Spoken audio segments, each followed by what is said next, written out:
एक भी सहाफ़ी का कातिल नहीं पकड़ा गया, ख्वाह वो पंजाब में था या सिंध में था या बलूचिस्तान में था या खैबर पख्तूनख्वा में था या किसी और जगह पे था। और आप देखें कि पिछले साल मैं इमरान खान की हुकूमत पे तनकीद कर रहा था और आज मैं शहबाज शरीफ साहब की हुकूमत जो है उसका शुक्रिया तो अदा कर दिया कि आपने स्टीवन बटलर को सॉरी कह दिया, लेकिन ये तो बताए ना कि मंजूर पश्तीन क्यों नहीं टीवी चैनल पे आ सकता। और आप जब वो सहाफ़ी जिन पर आपकी हुकूमत के दौर में बगावत के मुकदमे दर्ज हुए और उन पर पाबंदी लगाई गई और साबिर शाकिर और अरशद शरीफ को पाकिस्तान छोड़ने पर मजबूर कर दिया गया, तो वो क्यों पाकिस्तान छोड़ने पे मजबूर हुए, इसका कोई जवाब क्यों नहीं देता। मरियम औरंगजेब साहबा जो हमारी इंफॉर्मेशन मिनिस्टर हैं, वो कहती हैं इमरान रियाज तो जर्नलिस्ट ही नहीं है। आपको सबको पता है कि इमरान रियाज जो है वो मेरा कितना दुश्मन है, मुझ पर कितनी तनकीद करता है, लेकिन मैं ये नहीं कहूंगा कि मरियम औरंगजेब उसको अगर कह रही हैं कि वो जर्नलिस्ट नहीं है तो वो सही कह रही हैं। ये बात बिल्कुल गलत है, क्योंकि जर्नलिस्ट जो है उसका कोई भी व्यू हो सकता है, लेकिन चले आप कहती हैं वो पॉलिटिकल वर्कर है, तो पॉलिटिकल वर्कर पर भी पाबंदी लगाना ये कहां की जमहूरियत है, ये कहां की आजादी सहाफत है। तो लिहाजा इस वक्त पाकिस्तान में सिर्फ हुकूमत तब्दील हुई है, हालात तब्दील नहीं हुए। पाकिस्तान का मीडिया इमरान खान के दौर में भी गैर एलानिया सेंसरशिप का शिकार था, पाकिस्तान का मीडिया शहबाज शरीफ के दौर में भी गैर एलानिया सेंसरशिप का शिकार है, और इस पर आप सबको आवाज बुलंद करनी चाहिए, क्योंकि मैं बार बार कह रहा हूं सिर्फ हुकूमत तब्दील हुई है, मीडिया के हालात तब्दील नहीं हुए, ये पार्लियामेंट के हालात भी तब्दील नहीं हुए। ये देखें, ये कामरान मुर्तजा साहब ये सेनेट के मेंबर हैं, ये सुप्रीम कोर्ट बार एसोसिएशन के साबिक सदर हैं, इन्होंने और आजम नजीर तारड़ साहब ने मिलकर एक कोशिश की और पार्लियामेंट की जो कमेटी है फॉर एनफोर्स डिस्पीरियंसेस, जो लापता अफराद पे कमेटी है, उसके मुज़ाकरात करवाए, जो इन्होंने कोयटा में धरना दिया हुआ था, और वो धरना खत्म कराया।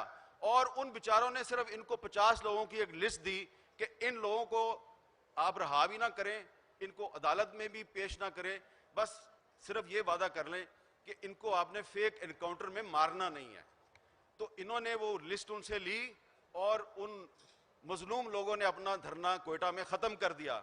उसके बाद आप जानते हैं क्या हुआ, इनके मुंह पे जोर का थप्पड़ पड़ा है। ये सारे जो वजीर है ना हमारे इस हुकूमत के, उस लिस्ट में जो एक मासूम सा शायर था, एक पोएट, अब पोएट, उसको निकालकर मार के उसकी लाश फेंक दी। ये उन्होंने, वो कहते हैं जी हमने दहशतगर्द मारा। आपने दहशतगर्द नहीं मारा, आपने आजम नजीर तारड़ और राना सनाउल्लाह और इन सब लोग जो पार्लियामानी कमेटी में, इनके मुंह पे आपने जोर का थप्पड़ मारा है। और आपको शर्म आनी चाहिए ये थप्पड़ मार के कि आप कहते हैं ये जो शायर था ये दहशतगर्द था। दहशतगर्द वो है जो पाकिस्तान का आइन तोड़ता है। चले मान लिया कि वो दहशतगर्द था, तो फिर आप में और दहशतगर्द में फर्क क्या है? दहशतगर्द भी पाकिस्तान का कानून तोड़ता है, आप भी पाकिस्तान का कानून तोड़ते हैं। ये बात हम पाकिस्तान के मीडिया पे नहीं कह सकते। जब ये बात मंजूर पश्तीन कहता है तो कहते हैं ये भी दहशतगर्द है। तो अगर ये दहशतगर्द है तो फिर आप और मैं, हम सारे ही दहशतगर्द हैं।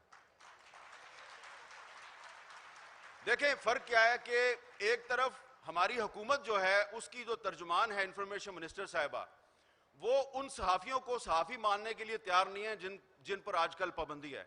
तो दूसरी तरफ जो इमरान खान साहब हैं वो कहते हैं वो सलीम साफी जो है वो सलीम साफी नहीं, वो सलीम लफाफी है। और गरीदा फारूकी साहबा, उनके बारे में कितनी काबिल एतराज जुबान इस्तेमाल की। दोनों में कोई फर्क नहीं है। ये जो इस वक्त हुक्मरान इत्तेहाद है, आप देखें ये भी वही काम कर रहे हैं जो पहले इमरान खान कर रहा था। तो इसलिए आसमा जागीर कॉन्फ्रेंस जो है, इसके प्लेटफॉर्म से हम ये मुतालबा करते हैं कि वो पॉलिसियां जिनकी वजह से पाकिस्तान का मीडिया जो है वो वर्ल्ड प्रेस फ्रीडम इंडेक्स पे मुसलसल नीचे आ रहा था, आप उन पॉलिसियों को खत्म करें। ये मुतालबा हम इसलिए कर रहे हैं कि आप इन पॉलिसियों को आगे बढ़ा रहे हैं और आपको इसमें कोई ना नदामत है ना शर्म है, बल्कि आप कहते हैं कि हमारे मुल्क में तो पाकिस्तान का मीडिया आजाद हो गया, इमरान खान के दौर में मीडिया आजाद नहीं था। एक और बात मैं आपको कहना चाहता हूं कि ये जो सलीम साफी और गरीदा फारूकी के बारे में बात की जाती है या और जो हमारे साफी हैं उनके बारे में बात की जाती है ना, तो ये सिर्फ गैर रियासती अनासर बात नहीं करते। एक सोची समझी साजिश के तहत फेक न्यूज को पाकिस्तान के मीडिया की आज़ादी छीनने के लिए एक वेपन के तौर पे इस्तेमाल किया जा रहा है। Some state institutions are using fake news to subvert the media freedom in Pakistan.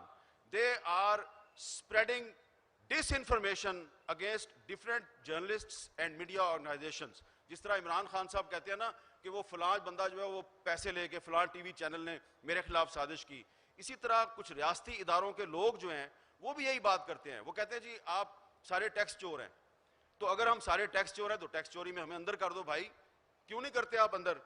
तो इसलिए मैं ये कहना चाहूँगा कि अगर कोई ये समझता है कि पाकिस्तान के हालात बेहतर हो रहे हैं, वो एमको की जन्नत में रहता है। बल्कि मैं आज आपको एक और बात कहना चाहता हूँ, बड़ी जिम्मेदारी के साथ बात कर रहा हूँ कि अगर कोई ये समझता है कि पाकिस्तान के हालात जो हैं वो बेहतरी की तरफ जा रहे हैं और अब दुनिया जो है उसके हालात भी बदल गए हैं और अब तो पाकिस्तान में मार्शल लॉ नहीं लग सकता। भाई अभी 24 घंटे पहले मैंने एक जगह पे मार्शल लॉ की बात बार बार सुनी है, सिर्फ 24 घंटे पहले। और अगर मैं समझता हूं कि अगर आपने पाकिस्तान में दोबारा ऐसे हालात पैदा किए सियासी जमातों ने या किसी और ने और मार्शल लॉ लग गया तो इससे पाकिस्तान को नुकसान होगा। मार्शल लॉ ने हमेशा पाकिस्तान को नुकसान पहुंचाया है। पाकिस्तान जब टूटा तो मार्शल लॉ था। आप कहते हैं कि जो ईस्ट पाकिस्तान में आपकी डिफीट थी, मिलिट्री डिफीट नहीं थी, पॉलिटिकल डिफीट थी। चले मान लेते हैं पॉलिटिकल डिफीट थी।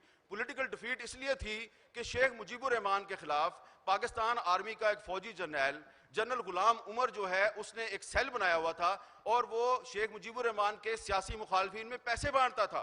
जैसे बाद में 88 में भी IGI बनाई गई और पैसे बांटे गए और उसके बाद भी पैसे बांटे गए, तो 1970 के इलेक्शन में ये काम शुरू हुआ, पॉलिटिकल इंटरवेंशन, और अभी तक ये सिलसिला चल रहा है। तो शुक्र है कि 1970 में पाकिस्तान का मीडिया आज़ाद नहीं था, वरना आज आपने कहना था कि वो पाकिस्तान जो है वो इंडिया ने नहीं तोड़ा था, वो पाकिस्तान के मीडिया ने तोड़ दिया था, आपने ये कहना था। और आखिर में मैं ये कहूँगा कि इस वक्त पाकिस्तान में कुछ ड्रैकोनियन लॉ हैं। Unfortunately these draconian laws were not imposed on us by any military dictator. These draconian laws were imposed on us by democratic governments. जैसा कि 2016 में जो मुस्लिम लीग नून की हुकूमत थी उसने पीका का कानून हम पे इम्पोज किया और वो पीका का कानून आज उन पे इस्तेमाल किया जा रहा है। इसी तरह ये जो पिछली इमरान खान की हुकूमत थी इसने पीका ऑर्डिनेंस जारी किया और आज जब FIA किसी सहाफ़ी को और सियासतदान को गिरफ्तार करती है तो उस पर वही पीका कानून की सेक्शन 20 लगाती है।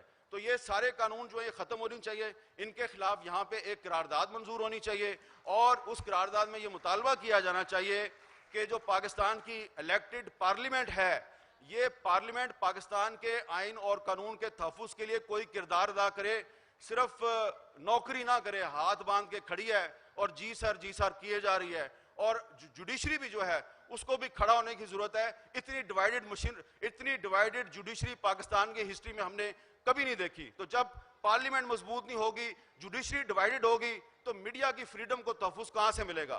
तो उस तहफ़्फ़ुज़ के लिए आप सबको, हम सबको मिल के इकट्ठे एक जदोजहद करनी है। और इस बात पे ख़त्म करूंगा हबीब जालिब के शेर पे कि झूठे मुकद्दमात हैं, फर्जी शहादतें, हम फिर भी लिख रहे हैं जनू की